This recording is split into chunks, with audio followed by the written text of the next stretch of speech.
Hi, I'm Hilary Simon, St Ives Physiotherapy and Sports Therapy Centre.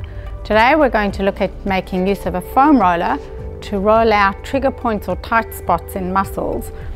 Your ITB is a structure that runs from the top of your hip bone down below your knee onto your tibia. So to roll it out, if it's tight, you lie on your side on the foam roller with the roller up near the hip.